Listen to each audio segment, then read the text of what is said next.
Bienvenido a un nuevo contenido de Uninorte Co. No olvides suscribirte a nuestro canal.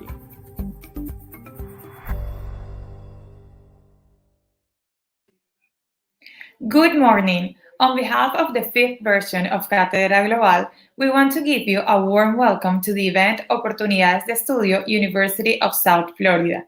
Conoce el convenio de doble titulación del pregrado en Economía entre Uninorte y University of South Florida, in which we are honored to have the special participation of Bradley Kemp, Associate Professor and Chair Department of Economics of the University of South Florida, and Alexander Villarraga, Director of the Economic Department of Universidad del Norte.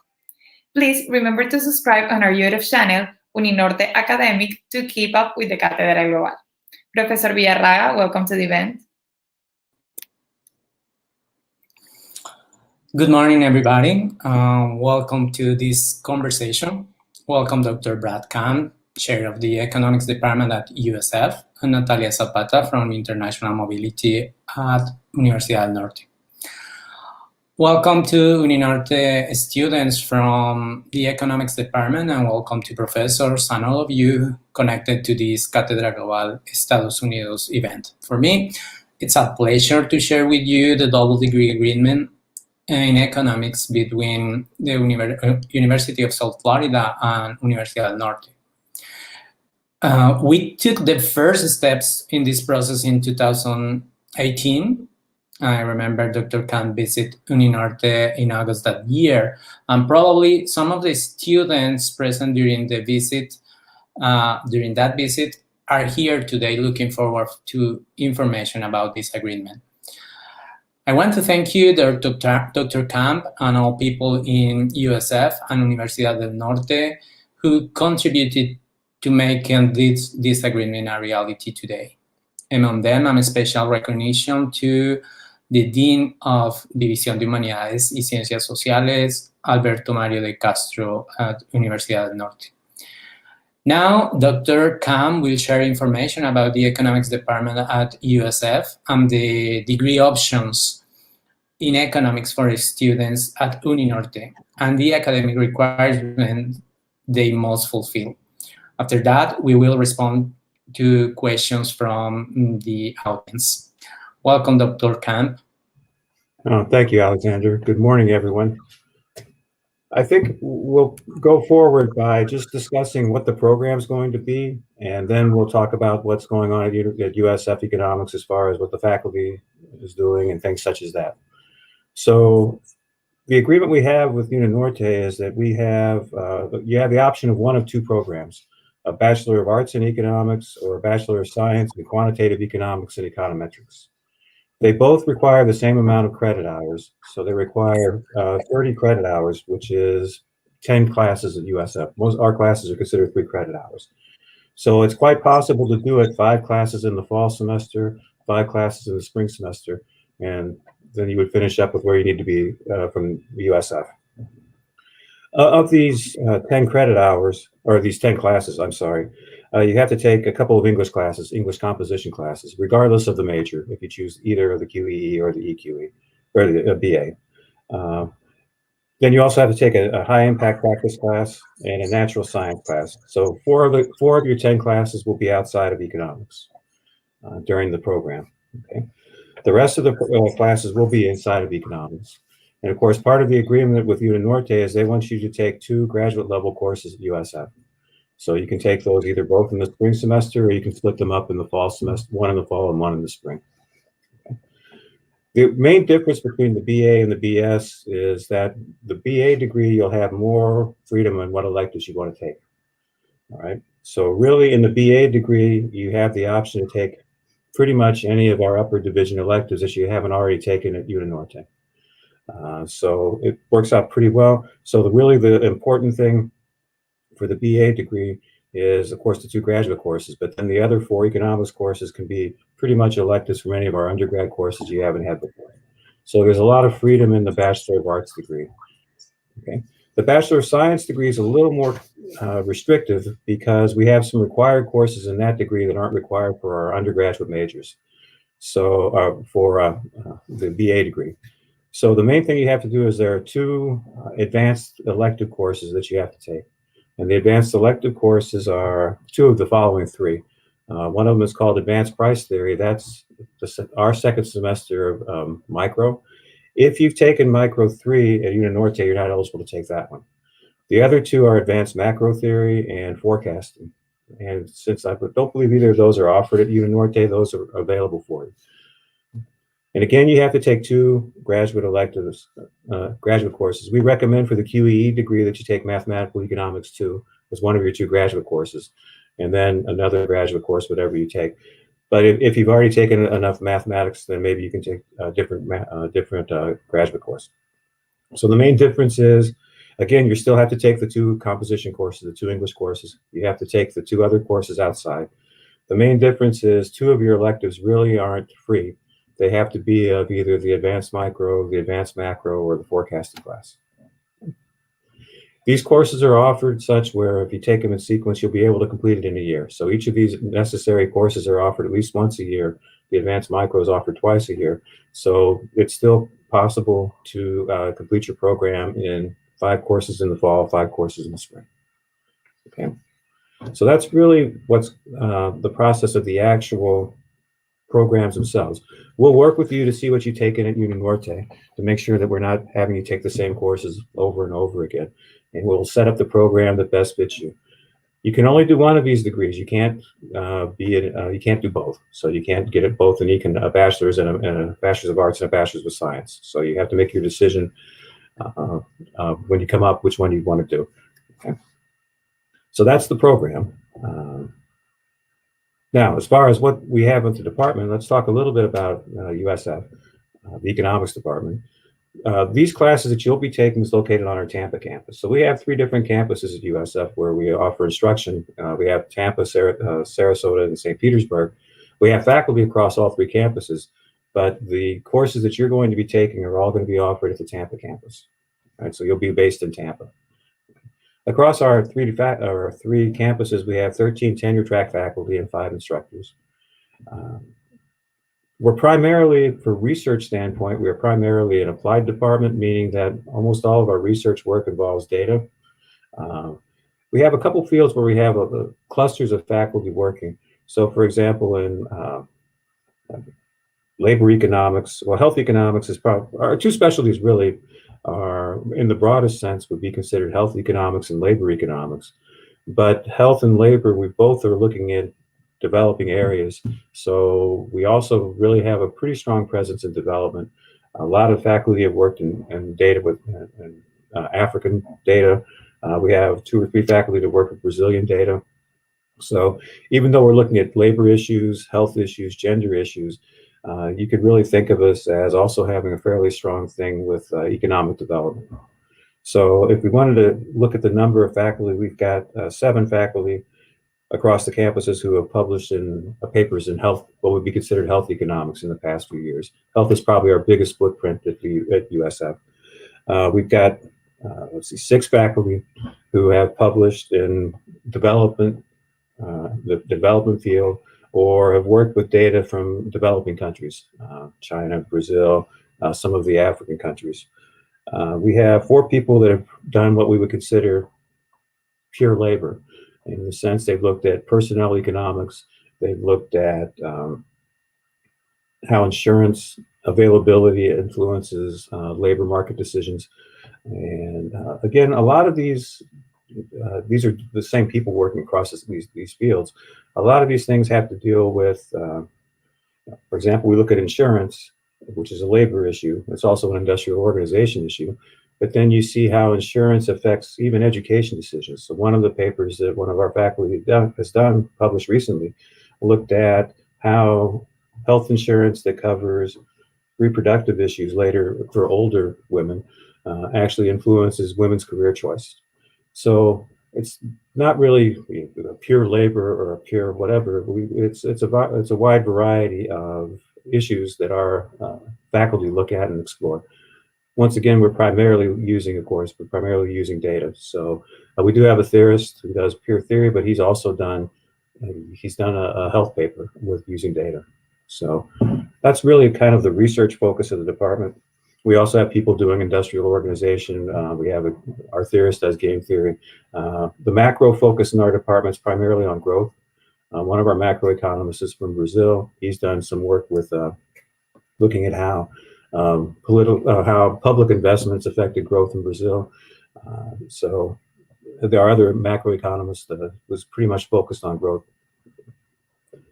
That's kind of what we're doing in the department. We have a PhD program. It's fairly small. We graduate anywhere from 2 to 4 a year. We usually fund somewhere between 2 or 4. We have a master's program that we graduate probably 10 to 15 people a year. The master's program, of which you'll take 2 of the classes during your joint degree. It's 10 classes. It's not a thesis master's program. You take an oral exam at the end of the program. And then we offer the 2 undergraduate degrees that you'll be taking one of the 2 of those. The Bachelor of Arts, which is a little bit less mathematically rigorous and is more exposure to the different applications of economics. And then the quantitative degree, which is more, we're trying to get your hands dirty with data and move you towards more rigorous economic analysis, better forecasting models, better interpretation of the United States does a lot of cost-benefit analysis now when you're trying to lure businesses, or in a place like Tampa where we have where we're growing, we're trying to manage growth. And when you manage growth, you have to look at impacts of new developments, what schools need to be erected and things like that, what fire stations and so on. So our quantitative degree kind of focuses on preparing our students for that. So that's a short introduction, brief discussion of what's going on at the department. So I will turn it back to Alexander. Thank you, Brad. It's really interesting, the options that our students have right now in USF. Probably if you can share with us some of the activities, more than just academic activities that they can do there on campus or in the city. How is the life in Tampa, the student life in Tampa? Well, Tampa is what we would consider the United States a middle-sized city. So Hillsborough County, the county where we're located, is 1.5 million people. The region itself is about 2.5. It's almost 3 million people now. Tampa itself is located on a bay. It's not on the Gulf of Mexico. It's on a bay. The beaches are across the water or across the bay over in St. Petersburg. So you're only about 40 minutes from the beaches. So our students enjoy beach life.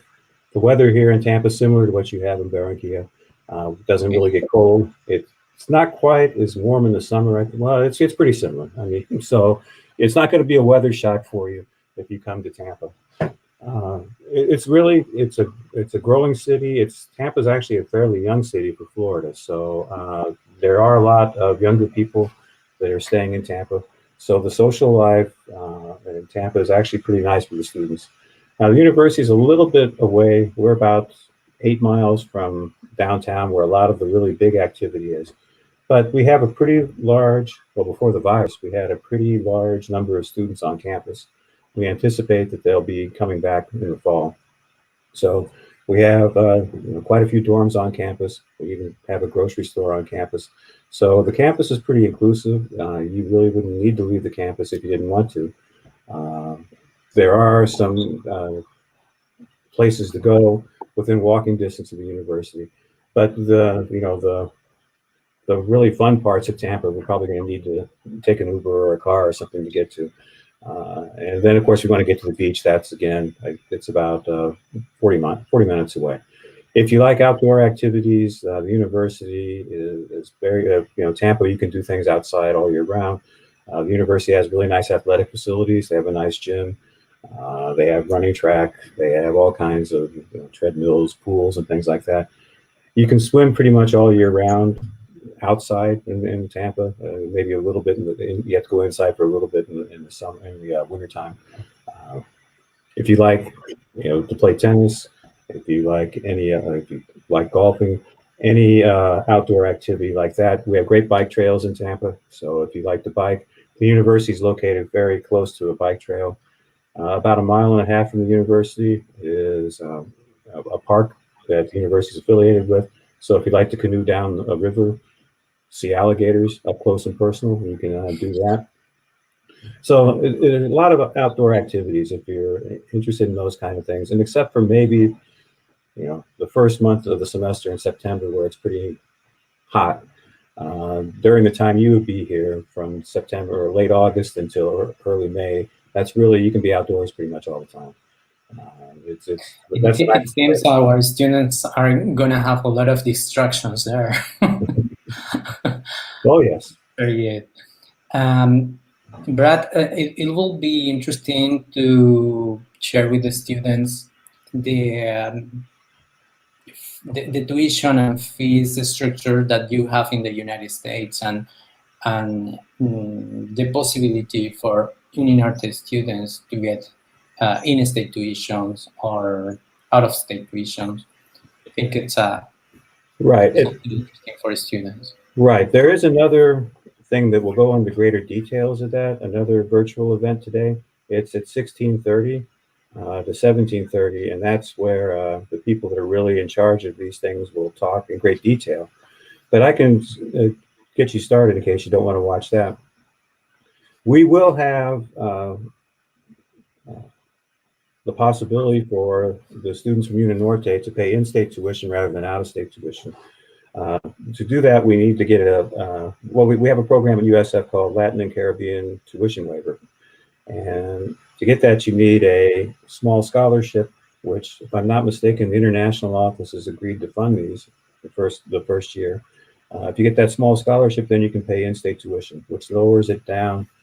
I don't have the numbers. I can check the number real quick. It lowers it considerably. Hold on.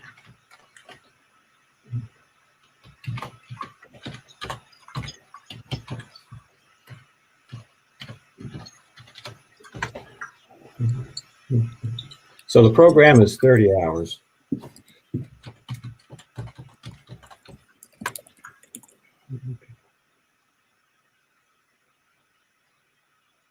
Okay. Here we go.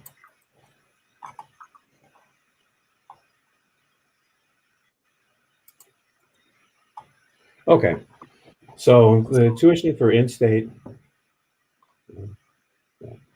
is $105 per hour. Then you have to pay $12 for fees. Well, it turns out to be with everything, fees and everything. It turns out to be $211 per hour. That's probably gone up a little bit. So non-resident is $575. So if you're able to get the residential fellowship or the residential fee tuition rate, you end up looking at the program costing around $6,500 in tuition fees. Then, of course, living expenses, there are the dorms and things like that. So it's actually quite reasonable for an American university. Florida has some of the I think we have the second lowest tuition in the country of any state university outside of Wyoming. We got a lot better weather than Wyoming does. So there's a reason why Wyoming is so low. So if you can get even out of state is not ridiculously high, but if the Caribbean scholarship, which I'll talk about today, this afternoon in the afternoon program, if you get the tuition waiver where you get in state, the program you're looking at, for 30 hours, you're looking at around $6,500. Okay. I think we can. Jesse Coates, who will be presenting during the afternoon, she can answer in all those better details about the process to get the in-state tuition and so on. Okay, thank you, Brad. Natalia, I think we can check if we have questions from the audience.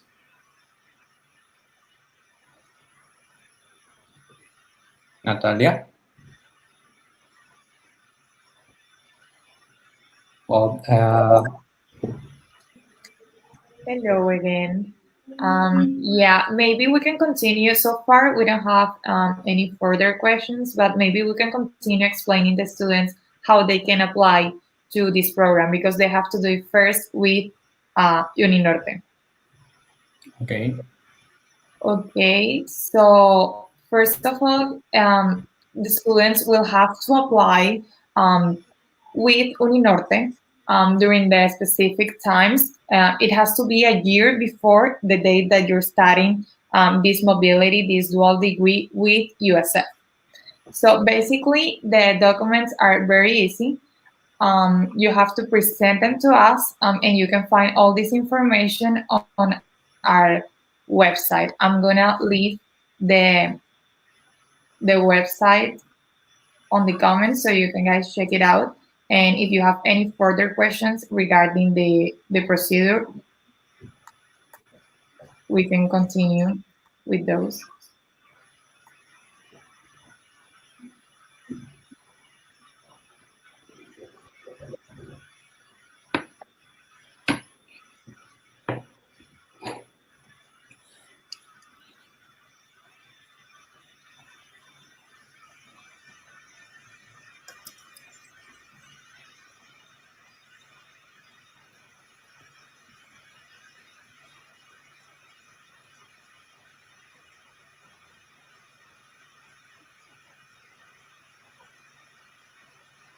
Okay, we have some questions now. Is it necessary to start the program in the spring, or it could start any time of the year?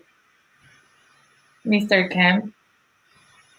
It is probably better to start in the fall, but I believe you should be able to start any time of the year. Since there's really not any of the courses that you're going to take,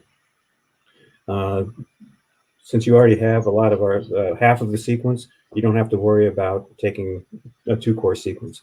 So there's really no course that is going to be required for your program to be 2 courses in sequence where you'd have to be here at a specific time. So you could probably start in the spring. The original documents were put together with the idea of you starting in the fall, but I think it's possible to start in the spring also. Thank you. Also, the minimum GPA required to apply at Uninorte is going to be 4. So you guys have to make sure you have that GPA at the time you are applying on the program.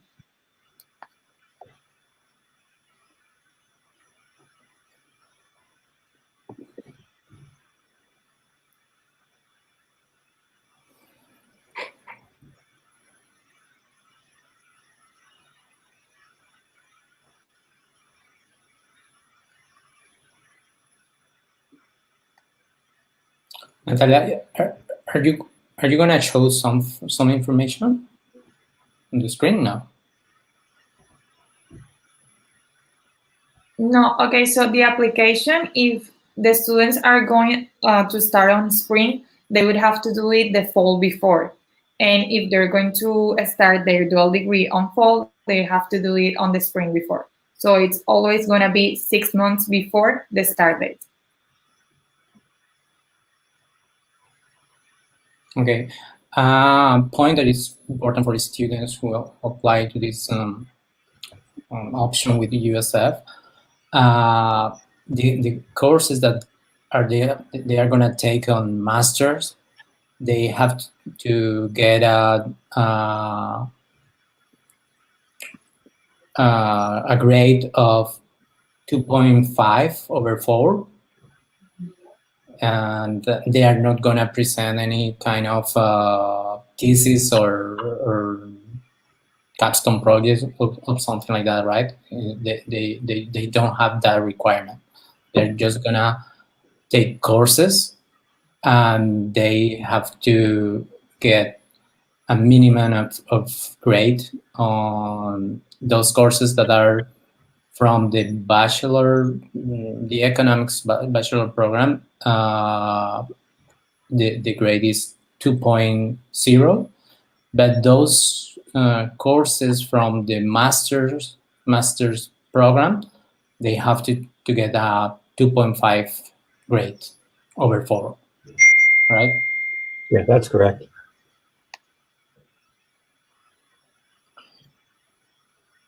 One other thing I forgot to mention about USF, we do have, so if you get homesick, we do have a very large number of students from Latin America at USF. And in Tampa in general, we have a lot of people that have heritage family from South America in particular. We have a lot of people from Colombia, a lot of people from Venezuela. They're either first generation, second generation new. So if you do start to feel a little homesick, you'll be able to find people around who are have ties to your part of the world. We have restaurants and so on that will serve Colombian food, Venezuelan food, and so on. So there is a very strong, and Tampa has very close ties with South America and also with Cuba and other parts of Latin America. So from that sense, we are one of the more diverse campuses of the state university system. Certainly of the three preeminent universities. Florida has three preeminent research universities, University of Florida, Florida State, and USF. We're definitely the most diverse of all of those as far as our student body, as far as from different backgrounds, both economic backgrounds and ethnic backgrounds and so on. In that sense, it's kind of a nice place. You'll come here and everybody looks different. So it's an interesting thing. You'll hear all kinds of languages in that sense. So it's very much a multinational university, but with a heavier Latin American focus than other parts of the world. Brad, you mentioned that you are expecting to coming back to classes on campus next fall. And I understand that we have already one student who is applying for the double degree agreement. So, for example, this student is gonna have to take classes on campus or online, or at this point in time, of course, everything can change. But at this point in time, the fall schedule is all of our graduate classes and all of our advanced undergraduate electives will be face-to-face. So they'll have to be present in Tampa for these classes. We won't be sending out anything online. We teach very few of our courses, our undergraduate courses online at USF in economics. We just teach our principles classes, our very much introductory classes. So we have one MBA class that we do online, and then we have our introductory class online. But otherwise, our classes are traditionally been face-to-face. So once we get back to normal, which I hope will be in the fall, then we should have all of the courses that for this program would be offered face-to-face. And so we would need the students to be in Tampa, and they'll all be offered on the Tampa campus. Good. Probably for our students, they are not very familiar with the difference between a Bachelor of Arts and a Bachelor of Science. We don't have that here in Colombia. For a student who is thinking to advance in a postgraduate program, what alternative is better for her or him? What we tell our students is if you're thinking of law school or going into a government policy school, then the Bachelor of Arts is probably better. If you're thinking about going for a PhD in economics or a master's in economics or any more rigorous advanced program, the BS is probably better. The difference has to do with the undergraduate requirement. The main difference is a foreign language requirement. The BS doesn't have it and the BA has it, but all of your students either way have met the foreign language requirement. So that wouldn't affect your students at all. That's why we were able to offer your students, the Uninorte students, both the BA or the BS option. But the main difference is if you're looking to get into something that is going on for advanced study, the BS will give you a stronger background than what the BA does. In the United States, for most places, the Bachelor of Arts in Economics has very little math. And then you go into a PhD program and they hammer you over the head with large amounts of math. So what we try to do with our BS program was to get the students a little bit more math than what you would get in a BA. Now, outside of the United States, most economics undergraduate programs have a pretty good amount of math anyway. So, it wouldn't be that big of a difference. Our additional math that we require for our BS won't be much beyond what you require anyway.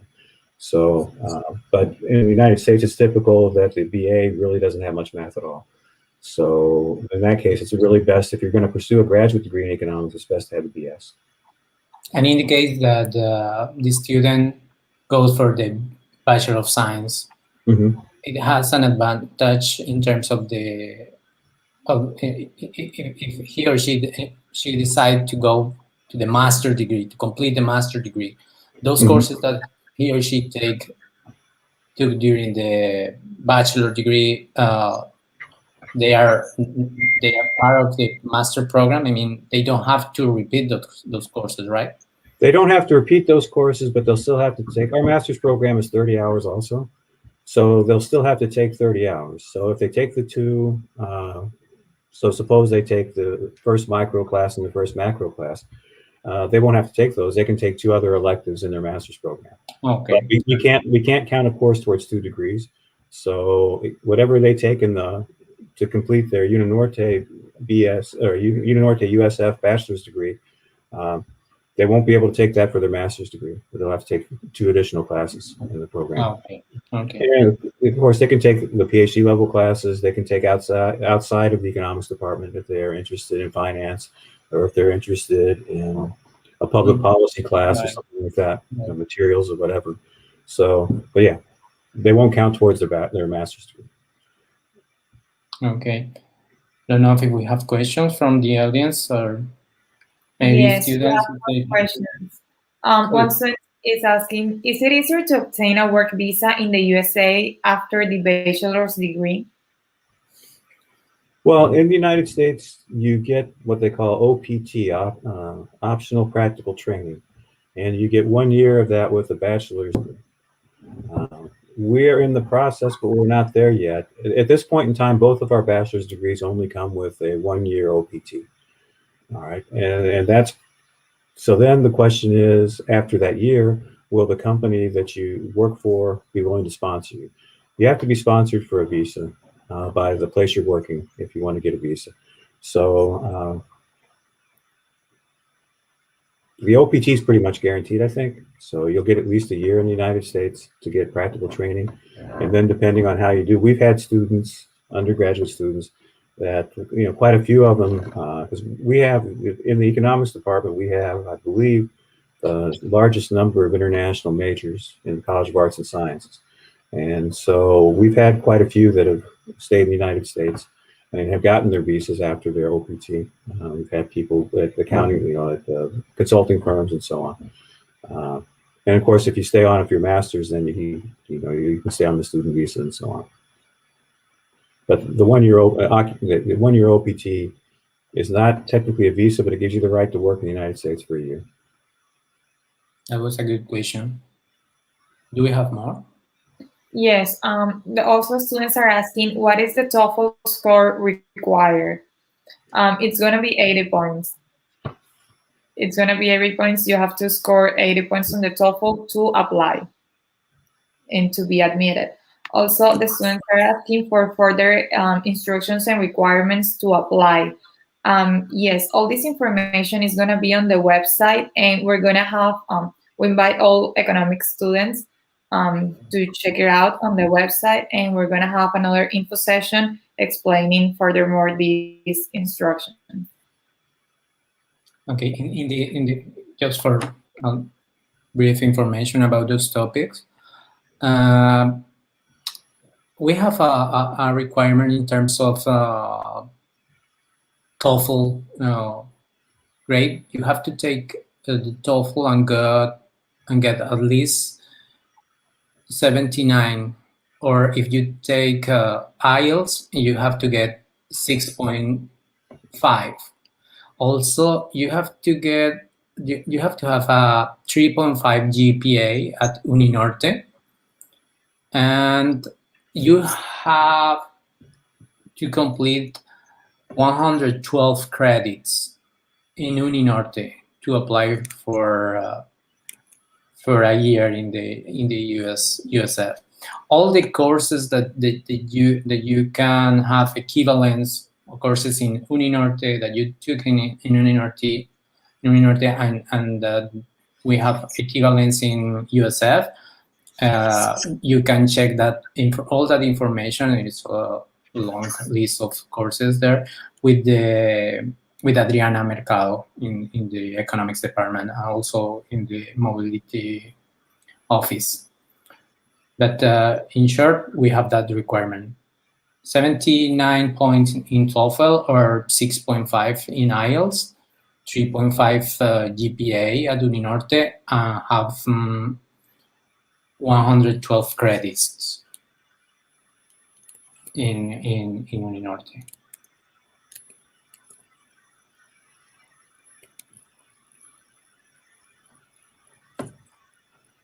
Okay. Any other question? So there are students also still asking for the application deadlines. It's gonna be a year before when you want to start the dual degree. So if you're planning to start, for example, this fall, the application would be right now. Well, right now the application is closed, but it's going to be 6 months before. So if you're going to start on spring, it's going to be the fall before. Okay, so we have another question. The Toefl expires every 2 years. So yes, you have to do the Toefl again because it has an expiration date. So we recommend the students to do it like right before their application, so they don't have this issue with the expired Toefl.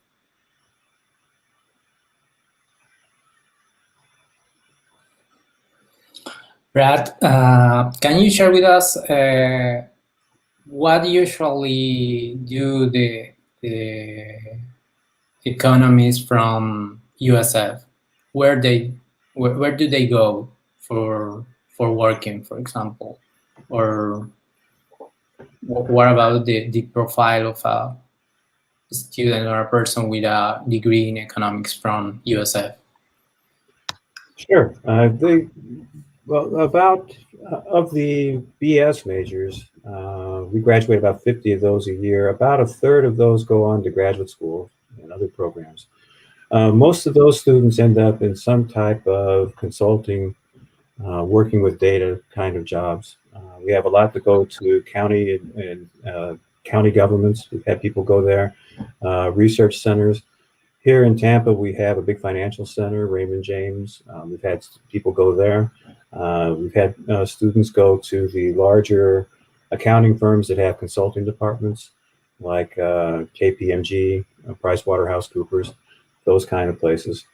And then a lot of our students are even at smaller firms here in Tampa, Hillsborough County. We have a big door manufacturer. One of our graduates is I guess you would call him the chief economist for this company. He works on demand estimation and things like this. We have quite a few economic consulting groups in Tampa. They take a lot of our graduates.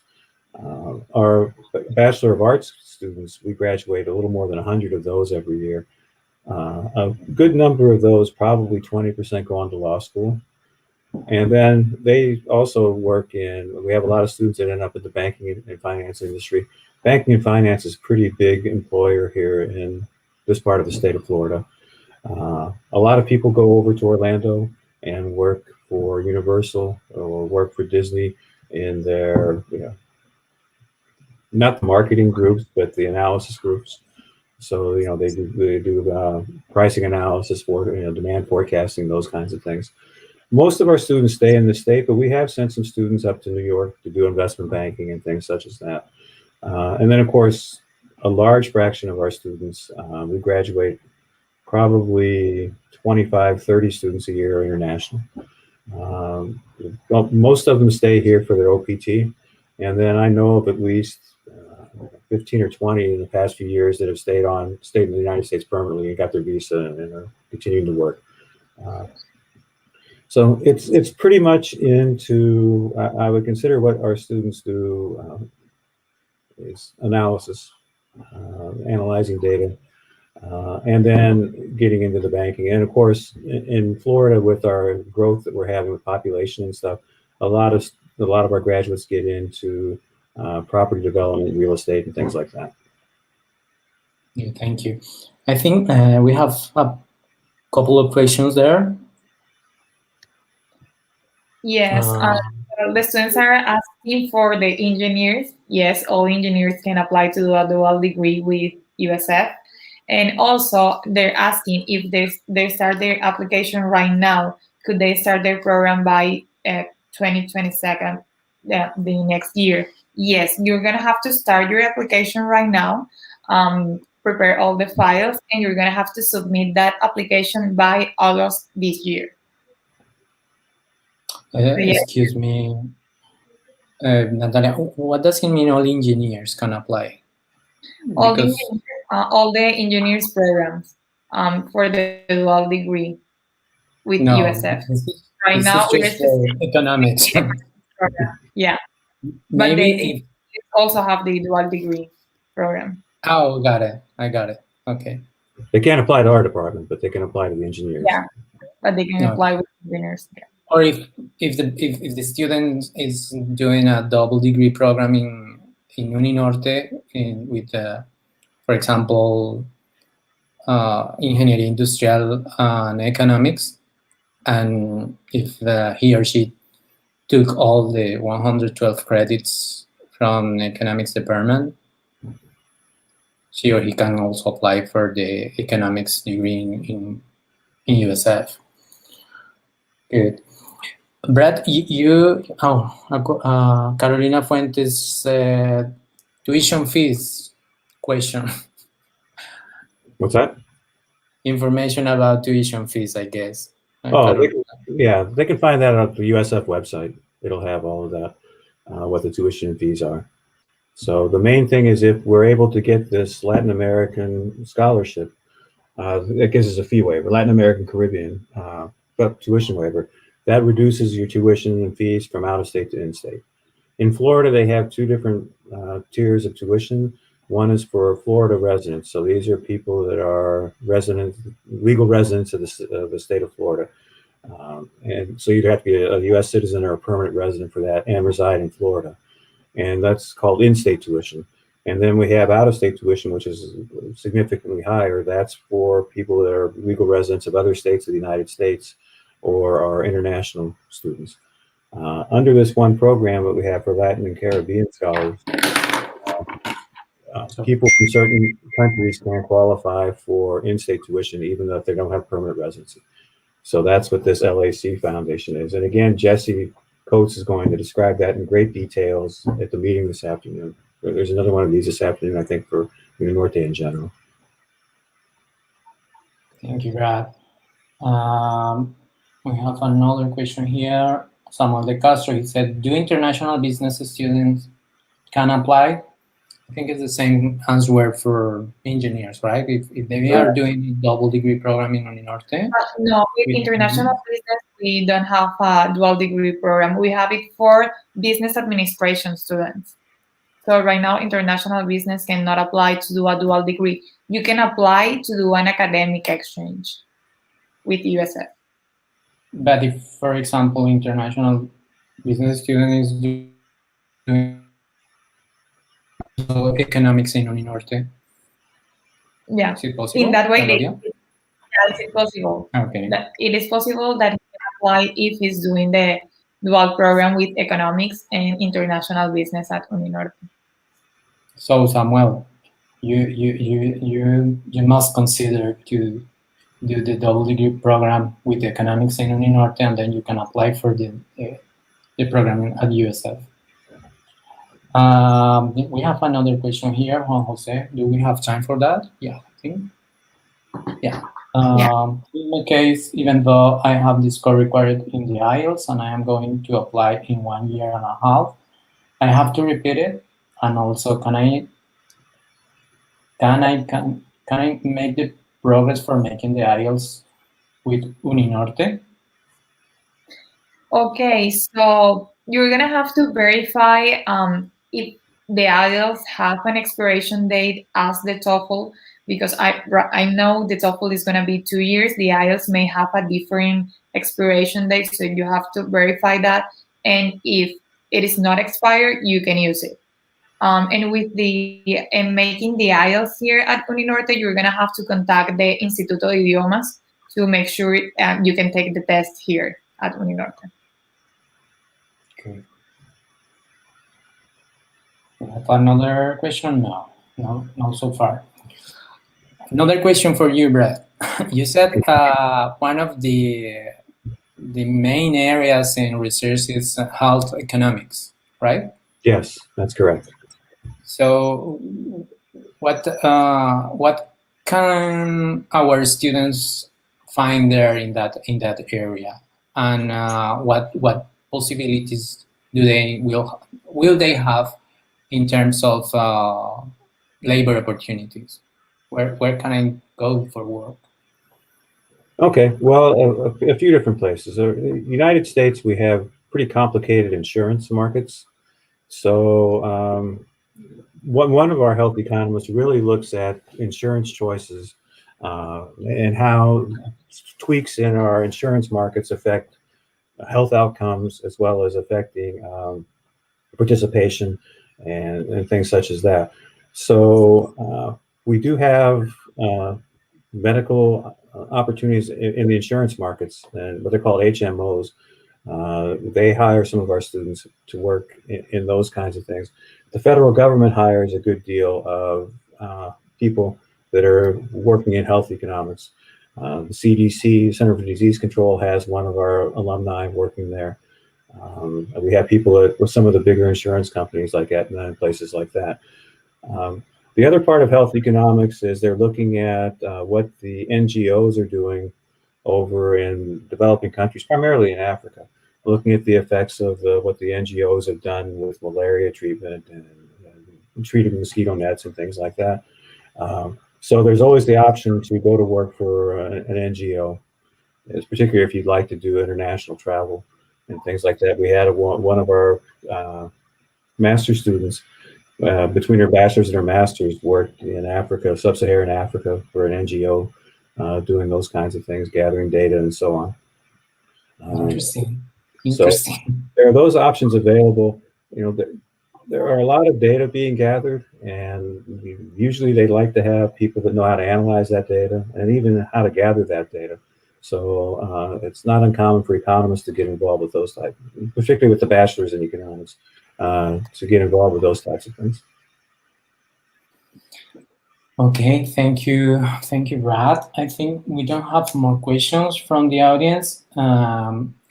Thank you very much for your participation in this event, Brad. I think our students and the Department of Economics at Uninorte have a really good opportunity with this agreement. And I invite all our undergraduate students in economics to apply, to consider different options. I know sometimes we are, our concern is the financial issue, but there are possibilities, and we have the mobility office in the university to help you find the way to get it. So thank you very much, Brad. Thank you, Natalia, for helping with this conversation. Thank you all our students and the people who connect to the event. Natalia, you can close our event. Thank you. Thank you so much. Thank you, Mr. Camp and Mr. Villarraga, for your participation, and to all our viewers for participating in the 5th version of Cátedra Global Uninorte. We would like to invite you to stay tuned with Cátedra Global schedule and subscribe to our channel, Uninorte Global. We will be having Cátedra Asia Pacific on April 26, Cátedra of the Americas May 13, and Cátedra Africa on June 10. Have a great day, everyone. Thank you. Thank you. Have a good day. Bye.